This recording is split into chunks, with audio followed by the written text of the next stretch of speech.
तांबूस फुटता उधळलाली भूपाळी रामपारी दिशा नाही उजळल्या आल गोकुळ आपुल्या दारी निर्भेळ आणि सकस चवीच गोकुळ लई भारी निर्भेळ आणि सकस चवीच गोकुळ लई भारी चव आहे कोल्हापुरी गोकुळ लई भारी चव आहे कोल्हापुरी गोकुळ लई भारी गोकुळची दर्जेदार दुग्ध उत्पादने गोकुळ अस्सल चव कोल्हापूरची चव आहे कोल्हापुरी गोकुळ लई भारी.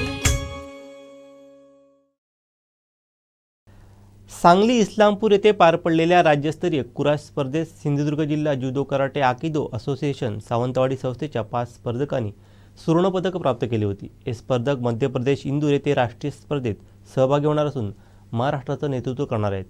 या सर्व स्पर्धकांचं DYSP संध्या गावडे, BDO वासुदेव नाईक तसंच अन्य मान्यवरांच्या हस्ते खास सन्मान करण्यात आला आहे. आता झालेले मॅचेस म्हणजे स्टेट लेवल मॅचेसमध्ये तुम्ही बघितलं असाल की वरच्या पट्ट्यातील मुलं आणि आपल्या मुलांमध्ये काहीतरी फरक आहे. तो म्हणजे की वरच्या पट्ट्यातील मुलं ही जरा स्ट्रॉंग आणि ॲक्टिव्ह होतात आणि आपली जरा डळमळीत म्हणजे जरा लूज अशी दिसून येतात. यामागचं कारण आहे की वरच्या पट्ट्यामधील मुलांमध्ये असणारी जिद्द, चिकाटी आणि त्या प्रॅक्टिस करण्याची सरावामध्ये स्टाईल आणि ते एकदम असे रफ असतात. म्हणजे त्यांना काय नाही असं झालं तरी काय इथे जा तिथे जा मला प्रत्येक ठिकाणी 2 वर्षाचा आता एवढंच होतं. आपण संध्याकाळच्या वेळी किंवा रात्रीच्या वेळी महिलांना कुठे बाहेर पडायचं असेल तर त्यांना बाहेर पडायचं आहे त्यांना 2 वेळा विचार करावा लागतो की जाऊ की नको जाऊ की नको. एवढं या ठिकाणी हा असा कार्यक्रम आयोजित केला की इथे आपली जी मुलं आहेत, आता मुलांनी काही विषय मांडले थोडेसे आणि त्यांच्यामध्ये ती खंत होती की बाबा आपल्याकडे असं का होतं, कोकणामध्ये ही गोष्ट का होते, कमी का पडतो आपण. पुढे गेल्यानंतर आपण कोल्हापूर, सांगली, सातारा, मुंबई, पुणे वगैरे अशा ठिकाणी गेल्यानंतर आपण तिथे कमी पडतो आणि आपली मुलं मागे येतात. तरीसुद्धा आज या ठिकाणी चांगलीच एक झलक दाखवली आपल्या मुलांनी, राष्ट्रीय स्तरापर्यंत बदल मारली. त्या निमित्ताने आणि रक्षाबंधनच्या निमित्ताने या ठिकाणी हा एक छोटासा कार्यक्रम आयोजित केला. या कार्यक्रमामध्ये असे जे आपल्याकडे मान्यवर उपस्थित होतील आणि त्यांच्या हस्ते, त्यांच्या शुभ हस्ते आपल्याला आशीर्वाद मिळेल आणि त्याचबरोबर त्यांच्या हातून त्यांचा सत्कार होईल ही एक मनात खंत होती, ती अपेक्षा होती आणि ती आज तुम्ही होताना दिसत आहे. गेले जवळजवळ 40-43 वर्ष ही संस्था काम करते. थोडक्यात सांगायचं झालं तर 1979 मध्ये हा जो मी प्रयोग करायचा त्या प्रयोगाला लोक गारुड्याचा खेळ किंवा डोंबाऱ्याचा खेळ असं म्हणायचे. पण मी तो छंद सोडला नाही शेवटपर्यंत. शाळेत सुद्धा, शाळेच्या वर्गाच्या बाहेर सुद्धा कधी पोहायला गेलो तिकडे, कधी समुद्र किनारी गेलो तिकडे, हे उड्या मारणं, पडणं, फेकणं करणं वगैरे आणि असे खूप मोठे मोठे किस्से आहेत या ठिकाणी. एकदा तुम्हाला वेंगुर्ल्याला घेऊन गेले, सर तुमच्या हस्ते उद्घाटन झालं पाहिजे, तरुण भारतचं उद्घाटन करायचं होतं ऑफिसचं. त्या ठिकाणी मी गेलो आणि त्यांना असं वाटलं की ही कोणतरी मोठी व्यक्ती आहे, पण मला स्वतःला माहिती आहे की माझं शिक्षण खूप मोठं झालेलं आहे. तर त्या निमित्ताने मला तिथे श्रीफळ वाढवायला सांगितलं आणि ते श्रीफळ वाढवायचं कसं, दगडावर नाही, हाताने फोडायचं. आता हा प्रयोग मी कधी केला नाही, कधीच झाला नाही हा प्रयोग माझ्याकडे. बर्फाच्या लाद्या फोडल्या, जीप अंगावरनं घेऊन गेलो, पोटावरनं जीप घेऊन गेलो, मोटरसायकल घेऊन गेलो, त्याचबरोबर लाट्या काट्या, हेल्मेट फुटले आमचे लाट्या मारून.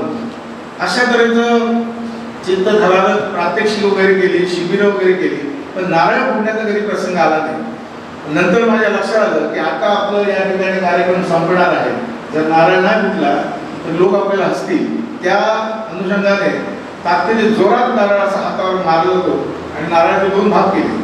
पण नंतर थोड्या वेळाने बघितलं तर हळूहळू हात तिथे सुजत होता. तो हात मी मागेच ठेवला, पण तो दाखवला नाही मी, कारण त्या प्रत्येक गोष्टीची एक तयारी करायला लागते, त्या प्रत्येक गोष्टीची एक विशेष प्रॅक्टिस करायला लागते. कढईमध्ये रेती घालून ती वर उचलणं, हात बोटं वगैरे घट्ट करणं, कोपर वगैरे घट्ट करणं, हे सगळं करायचं असतं. ते थोडंफार माझ्याकडनं झालं आणि ते होत होतं म्हणून तो नारळ फुटला गेला. तर असे अचानक बरेचसे प्रयोग झाले, बरेचसे किस्से झाले आणि या ठिकाणी सावंतवाडीमध्ये लोकांना विचारलं साधं की बाबा असा मुलगा तुमचा चांगला आहे, खेळतो वगैरे. तर त्यांनी सरळ सरळ तोंडावर सांगितलं की आम्हाला काही मारामारीची आवश्यकता आणि तो आमचा धंदा नाही. मग माझा धंदा आहे का तो मारामारी करायचा? तर अशा पद्धतीने लोकांनी खूप उडवून दिलं. बऱ्याच ठिकाणी जवळजवळ 20-25 ठिकाणी मला हलवलं. त्या ठिकाणी माझे विद्यार्थी, हे जुने विद्यार्थी आहेत, मयेकर, शैलेश मयेकर, त्यांना हा प्रकार सगळा माहिती आहे. कारण 4 महिने ह्या क्लासमध्ये तर 4 महिने तिकडे, 4 महिने इकडे, असं सातत्याने फिरत राहिलं. लोकांनी खूप फिरवलं, खूप हैराण केलं. पॉलिटिकलमध्ये यायची त्यांची खूप इच्छा होती, पण मी शेवटपर्यंत सांगितलं की मला पॉलिटिकल झेपणार नाही आणि मी ते करू शकणार नाही. तर अशा या सगळ्या गोष्टींना काढत प्रयत्न करत गेलो आणि शेवटपर्यंत आज 43 वर्ष झाली. आणि या 43 वर्षामध्ये जवळजवळ नॅशनल, इंटरनॅशनल आपली मुलं त्या ठिकाणी सहभाग घेतली, त्या ठिकाणी मेडल वगैरे मिळवलं आहे. तर एवढं हे माझ्यासाठीच नव्हे, तर महाराष्ट्रात मी ह्या कलेचा प्रसार केला. महाराष्ट्रात सिंधुदुर्ग जिल्ह्यापासून ते महाराष्ट्रापर्यंत ह्या कलेचे क्लासेस वगैरे निर्माण केले. अशाच खूप पद्धतीचे सगळे काही किस्से झाले आहेत माझ्या जीवनातनं आणि ती आठवण माझ्या कायमपर्यंत डोक्यात राहील. अशाच पद्धतीने हीच परिस्थिती पुढे होऊ नये मुलांच्या बाबतीत, म्हणून जास्तीत जास्त प्रयत्न करून मुलांना त्यापर्यंत पोहोचवणं माझी शेवटची एकच इच्छा आहे की मुलं आणि पालक दोघे असे सक्षम पाहिजे की कुठल्याही गोष्टीला न घाबरता, न डगमगता किंवा शारीरिक दृष्टिकोनातून सुद्धा मुलं किंवा आपले पालक तरबेज पाहिजे. कारण आजारपण हा एक मोठा असा प्रकार आला आहे की छोटासा आजारपण आहे डायबिटीस, पण तो किती आघात करतो, किती अवयवाला डॅमेज करून टाकतो हे आपल्या सर्वांना कदाचित माहीत असेलच. म्हणूनच मला असं वाटतं की पालकांनी सुद्धा इथे आमच्याकडे आता आमचे पालक प्रतिनिधी तळवणेकर, कार्यकर मॅडम, तसेच इथे नर्स म्हणून काम करत आहेत त्या चव्हाण मॅडम, अशा त्याच्यात बरोबर इथे आता मला वाटतं राहुल मॅडम सुद्धा आहे. या मॅडम सुद्धा इथे शिकता जातात. सध्या जुडोचं वगैरे त्यांचं फॉल मारणं वगैरे चालू आहे आणि याच्यानंतर कार्यकर मॅडम आपल्याला प्रत्यक्ष प्रात्यक्षिक करून सुद्धा दाखवते. मी आता जास्त वेळ घेत नाही, कारण माझ्यापेक्षा जास्त मान्यवरांना बोलायचं आहे. मान्यवरांना बोलणं आणि त्यांनी सांगणं हा एक नवीन भाग राहिला आपला आणि त्यांचं आपल्याला मनापासून ऐकून त्या गोष्टी मनावर बिंबवून आपल्याला पुढचा मार्ग पत्करायचा आहे. म्हणूनच मी इथे रजा घेतो. जय हिंद. आमचे दिवसभरातले सर्व अपडेट्स, ताज्या घडामोडी आणि थेट लाईव्ह पाहण्यासाठी सबस्क्राईब करा, लाईक करा कोकणचं नंबर 1 महा चॅनल कोकण 7 लाईव्हचं YouTube चॅनल.